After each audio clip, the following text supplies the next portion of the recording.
The other day, Chris talked about the H-bar and how Vigor's meta has been dominated by it and gone unchecked since the game's release. However, in that video, he also mentioned a competitor to the H-bar in its own category, one that is particularly important because it struggles with nearly identical issues to the H-bar, but because they are inherently different guns, they manifest these issues in different ways.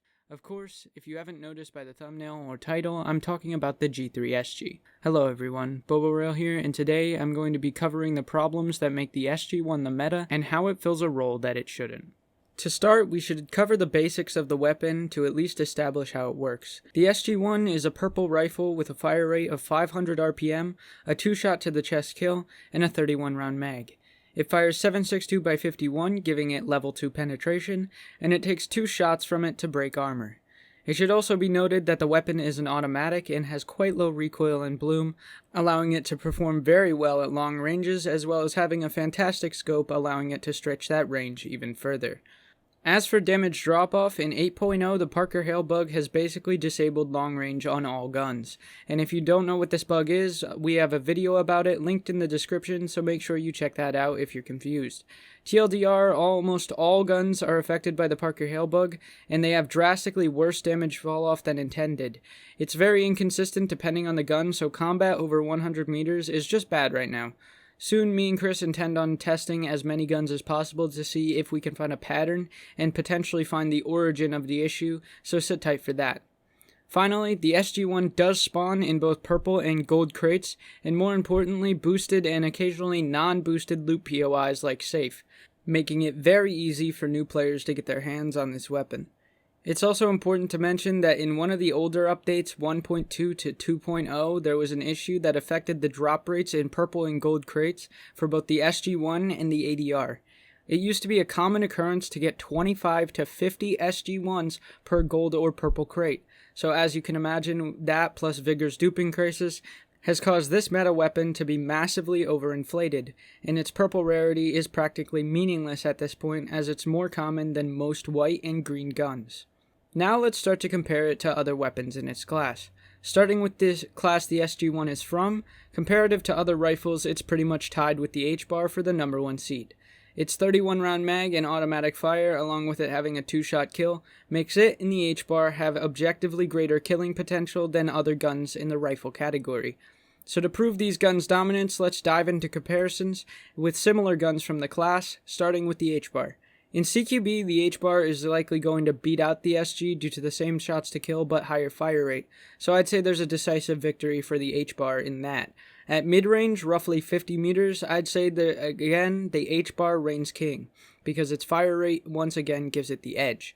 And finally, at long range, when the Parker Hale bug isn't accounted for, I'd say the advantage goes to the SG1.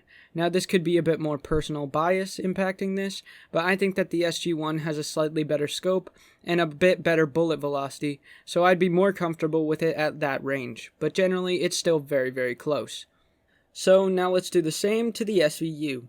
In CQBs, if players' aim and recoil control are absolutely perfect, the SVU will out-TTK a G3SG.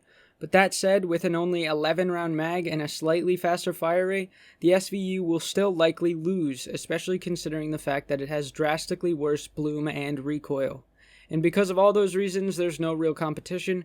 The SG1 will definitely beat the SVU at both mid and long range as well, because of the larger mag size, third person, and equal damage model. And this doesn't even account for the scarcity of the SVU, as the gun is far more rare, with it not having that aforementioned crate issue from the earlier updates, and it spawning much less frequently in loot POIs. And so the results are the same across the entire rifle category.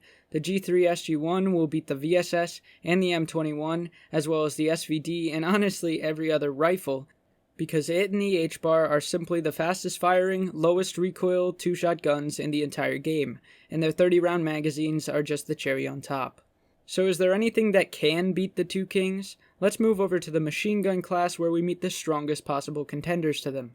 The M249 is probably their biggest match, having a 200 round mag and a significantly faster fire rate. But that being said, an M249 still has to land 4 shots to the SG1 and H-bars too, so here's how that breakdown looks.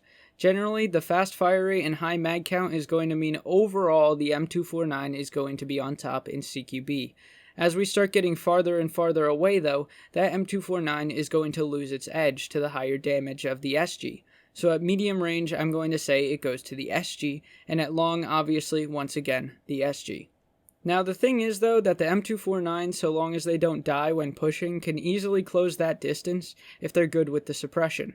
But in head-to-head engagements past its dominant range, it's definitely going to lose to the SG1.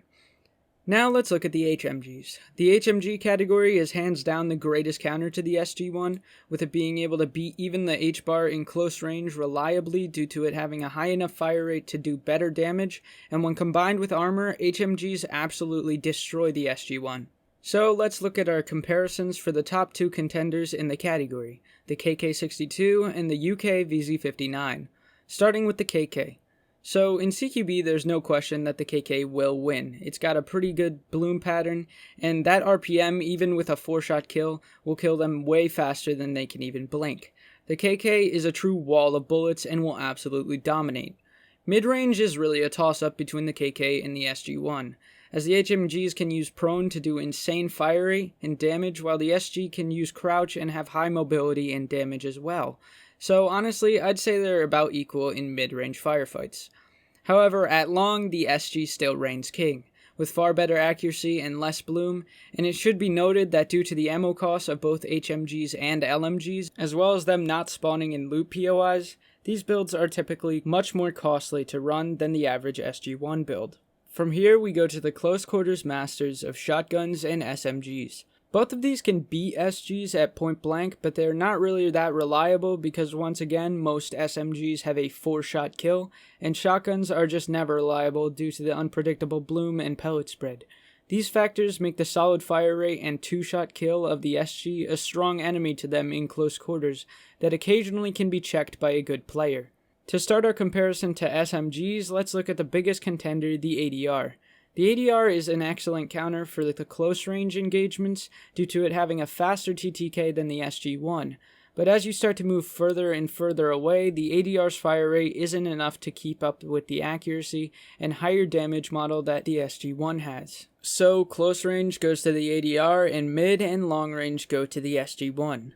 As for the other top contender, the NP5, I'd say that it loses in all ranges because it doesn't have the crazy fire rate of the ADR to beat out the SG in CQC, and its kick is far more than the SG1, which is totally ridiculous given the SG shoots a 7.62 round and the MP5 shoots 9mm. Now for the SG1's true biggest competition, in the assault rifle class. Starting with the Bugle, another gun I believe should be considered meta and potentially up for nerfs in the future. We have a win for the SG1 in CQB because even though the Bugle has a faster fire rate than the SG can usually get off 2 shots faster than the Bugle can fire a second burst. And the recoil on the Bugle is too strong if it's in automatic mode, meaning that the skill ceiling is much higher and there's a lot less room for error than if you were using an SG. In medium range, the Bugle is going to win for sure, due to it being much more accurate in third person, and at long, it's really an equal fight. While the Bugle has incredible third person accuracy, it's still a 4-shot, and the SG1 has its scope with 2-shot. So really, the Bugle allows you to be more mobile, and the SG allows you to land more precise shots. As for the other ARs though, the only real competitor would be the AUR, but the AUR loses in every instance because it has sharper recoil and worse damage at a very similar fire rate. So long story short, there are very few real counters to the SG1, and the gun is clearly dominating over the game. But how common is this meta? Well, we can answer this by using the frequency statistics gathered by Chris in the past few weeks. These newest frequencies for Season 8 are yet to be published, and Chris will have a video on these stats next week. But so far, Season 8 has been the worst meta frequency-wise yet, with the SG1 at 8% of all guns being used in the game. So roughly 1 in 12 players are carrying an SG1 this season, which is absolutely insane and shows just how common the gun really is. Finally, why is this really an issue? What's wrong with a dominant meta being shared between 2 guns? Well, first off, the gun is filling a role that it shouldn't be.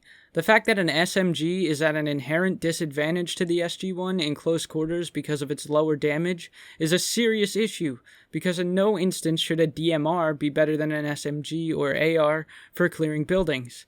It renders other guns obsolete, and if they aren't able to compete, overall reducing the amount of weapon variety in encounters, which is a reduction to the content we experience in each game. A game isn't fun if there's only 2 guns, and the SG1's increase in use from last season's 5% to this season's 8% is evidence that this change is happening, and it's happening rather quickly. So how can we fix this meta, and what can the developers do to stop this change? Of course, the gun should be nerfed. So here I'll suggest some changes that are not as intrusive and are easier for the devs to program. The goal is not to render the gun unusable, but simply fit its role as a long-range weapon better and keep it from dominating in close quarters. These are changes that are most likely to come into the game if the devs decide to nerf it, and in my opinion, it's all that's needed to fix it. The first change, and probably the most important, would be decreasing the shots to kill from 2 to 3. Which would instantly make it much more balanced, but its recoil would still be very minimal for a 7.62 round. So also, increasing the amount of recoil in Bloom to perfectly match the standard G3s would be a great model for it. And on top of that, a 20-round mag would also do wonders, as that's the kind that is actually modeled. This model is not a 30-round mag, it is a 20-round mag, and reducing that mag size would also keep it from being a spray and pray gun in CQC. The normal G3 and the SG1 are mechanically identical in real life except for the polymer stock and slightly longer barrel. Just one has a scope and the other one doesn't. So why should they differ at all in gameplay? The purple rarity would still be justified by the slightly faster fire rate in the scope, but it won't be outperforming SMGs and ARs in close quarters anymore. Personally, I don't care if they go with my suggestions or not, as long as whatever they do actually fixes the game-breaking issue that is this meta. That's all I've got to say about the SG1, and probably sometime next week, me or Chris will start to tackle the other problematic meta weapon, the Bugle. So stay tuned for that. I apologize if my voice is really terrible in this video. I got my second COVID vaccine this morning, and so I'm very congested right now. Anyways, that's all I've got for today. This has been Bobo, and I'll catch you guys next time.